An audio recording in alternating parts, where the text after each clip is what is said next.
নমস্কাৰ। আজি আপোনালোকক ডনেশ্যন কেনেকৈ দিয়ে আৰু ডনেশ্যনৰ পইচাটো কেনেকৈ ভৰাই লয় আৰু আপোনাৰ ৱালেটৰ পৰা ট্ৰান্সফাৰ কৰি কেনেকৈ মানুহ জইন কৰে এই গোটেই প্ৰচেছটো শিকাবলৈ গৈছোঁ। প্ৰথমতে আমি ছিষ্টেমটো খুলিলোঁ। ছিষ্টেম খোলাৰ পাছত আপোনাৰ আইডিটো ইয়াতে মাৰি দিব।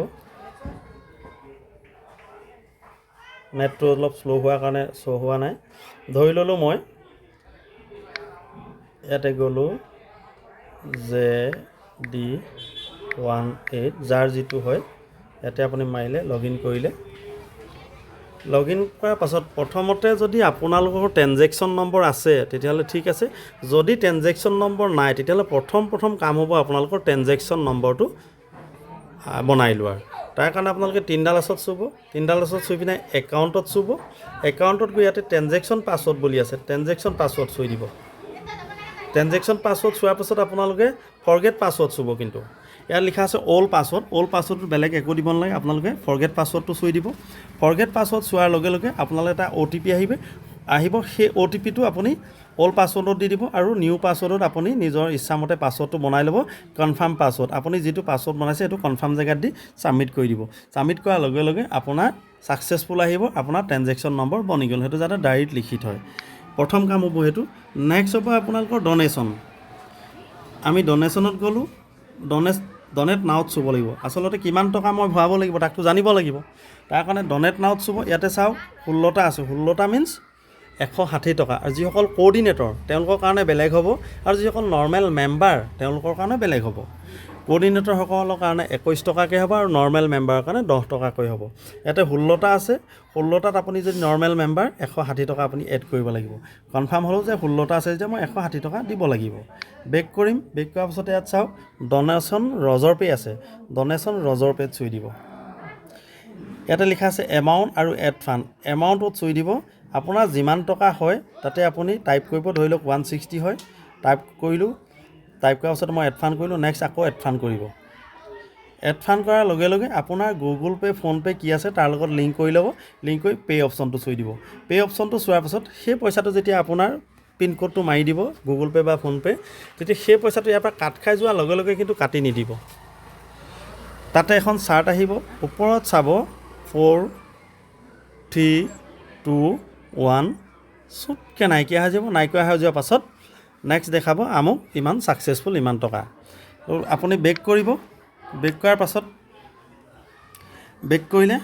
বেক কৰাৰ পাছত আপোনাৰ যিহেতু পইচাটো সোমাই গ'ল, সোমাই যোৱাৰ পাছত আপুনি কি কৰিব ডনেশ্যনত গুচি যাব। ডনেট নাওত। ডনেট নাওত গৈ এই যে ইয়াত লিখিছে কাৰেণ্ট ডনেশ্যন ফাণ্ড বেলেঞ্চ, মোৰ ইয়াতে 0 আছে যিটো মই নভৰাওঁ। আপোনালোকে যিমান টকা ভৰাব সিমান টকা ইয়াতে শ্ব' কৰিব আৰু যিমান টকা আপুনি দিব লাগে তাতে শ্ব' কৰিব। যদি আপোনাৰ 16টা আছে 160 টকা ইয়াতে ভৰাই লৈছিলে 160 টকা শ্ব' কৰিব। নেক্সট আপুনি যাব এই বক্সটোত যাব। বক্সটোত যিটো 0 থাকিব, 0 থাকিব, এইটো কাটি ল'ব। কাটি লৈ ইয়াতে 10 আপুনি টাইপ কৰিব। 10টো টাইপ কৰি আপুনি ডনেট নাও চুই দিব।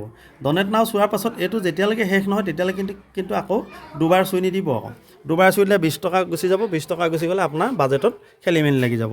এইটো যেতিয়া শেষ হ'ব তেতিয়া চাব ওপৰত যে 16টা আছে, কেনেকৈ আপুনি গম পাব এইটো গ'ল বুলি। 16টা জেগাত এটা মাইনাছ হৈ 15টা হ'ব। নেক্সট আকৌ ইটোলৈ যাব। ইটোতো ছেইম। বক্সটোত গৈ আপুনি 0টো কাটি দিব। 10 টাইপ কৰিব, ডনেট কৰি দিব। ডনেট কৰাৰ পাছত এইটো 15 আছিলে। 15ৰ পাছত আপোনাৰ এইটো থাকিব 14। এনেকৈ এটা এটাকৈ এটা শেষ হৈ যাব। যেতিয়া ইয়াত 0 দেখাব, পইচাও আপোনাৰ 0 দেখাব। দেখুৱাৰ লগে লগে ডনেশ্যনৰ কাম শেষ হ'ল। শেষ হোৱাৰ পাছত আমি কি কৰিম, আপুনি যদি ৱালেটৰ পৰা পইচাটোৱে জইন কৰিব বিচাৰিছে তেতিয়াহ'লে আমি যাব লাগিব পে'মেণ্টত। পে'মেণ্টত গৈ আপুনি ইনকামটো এক্টিভ চুব লাগিব। ইনকামটো এক্টিভ, আপোনাৰ ইনকামৰ টকাটো এক্টিভ কৰিব বিচাৰিছে। আপোনাৰ যিমান টকা থাকিব আৰু কিমান টকা আপুনি ট্ৰান্সফাৰ কৰিব বিচাৰিছে। ট্ৰান্সফাৰ এমাউণ্ট আপুনি লিখি দিব ইয়াতে যিমান টকা ট্ৰান্সফাৰ কৰিব এইটো। নেক্সট হ'ল আপোনাৰ ট্ৰানজেকশ্যন পাছৱৰ্ড কোনটো বনাইছিলে সেই পাছৱৰ্ডটো আপুনি ইয়াত দি দিব। দি দিয়াৰ পাছত আপুনি চেক কৰি দিব এবাৰ। চেক কৰাৰ পাছত যদি চব শুদ্ধ থাকে তেতিয়াহ'লে এই ট্ৰান্সফাৰ নাওটো আপোনাৰ চুবৰ কাৰণে অপশ্যনটো আহিব। যদি নহয় তেতিয়াহ'লে ট্ৰান্সফাৰ নাও অপশ্যনটো নাহিব।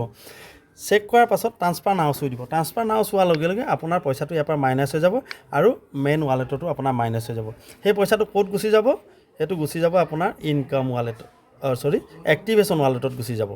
এক্টিভেশ্যন ৱালেটত যেতিয়া গুচি যাব তেতিয়া আপুনি কি কৰিব লাগিব, এক্টিভ কৰিব লাগে। এক্টিভ কৰিবৰ কাৰণে আপুনি 3ডাল আছত চুই দিব। ডিপ'জিটত যাব, ডিপ'জিটত গৈ ডনেশ্যন চুই পাইছিলোঁ, ডিপ'জিটত যাব, ডিপ'জিটত গৈ এক্টিভ নাও চুই দিব।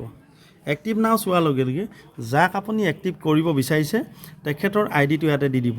আইডিটো দিয়াৰ পিছত নামটোত চুই দিয়াৰ লগে লগে নামটো আহিব, শুদ্ধকৈ নামটো আহিছে নাই।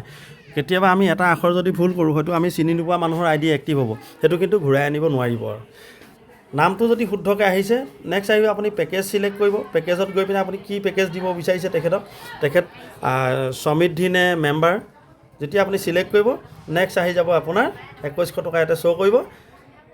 এতিয়া ৰিফ্ৰেছ দেখাইছে, যেতিয়া আপোনালোকে এক্টিভ কৰিব পেকেজটো চোৱাৰ লগে লগে ইয়াত টপ আপ বুলি আহিব, টপ আপটো চুই দিব, ছাকচেছফুল আহিব। ছাকচেছফুল অহাৰ লগে সেই আইডিটো এক্টিভ হৈ যাব। এনেধৰণে আপোনালোকে কামখিনি কৰিব পাৰিব। আৰু সমৃদ্ধিৰ ক্ষেত্ৰতো একেই, যদি কাৰোবাৰ সমৃদ্ধি আছে তেখেতে ডনেশ্যন দিব লাগিব। ডনেশ্যন দিয়াৰ পাছত সমৃদ্ধি আঁচনি গুচি যাব, জীৱন দান সমৃদ্ধি, ইয়াতে গৈ এক্টিভ নাওত চুই দিব। এক্টিভ নাওত চুই দিয়াৰ লগে লগে যিহেতু এক্টিভ নাওত চুই দিয়াৰ লগে তেখেতৰ আইডি নম্বৰ দি দিব, যাক এক্টিভ কৰিব। পেকেজ চুই দিয়াৰ লগে লগে মেক টপ আপ আহিব, মেক টপ আপ মাৰি দিয়াৰ লগে লগে ছাকচেছফুল দেখাব, পইচাটো মাইনাছ হ'ব, তেখেতৰ আইডিটো এক্টিভ হৈ যাব। এনেধৰণে আপোনালোকে নিজৰ ৱালেটৰ পইচাৰ পৰা, নিজৰ ইনকামৰ ৱালেটৰ পৰাই হওক বা সমৃদ্ধি আঁচনিৰ পৰাই হওক আপোনালোকে মানুহসকলক জইন কৰাব পাৰিব।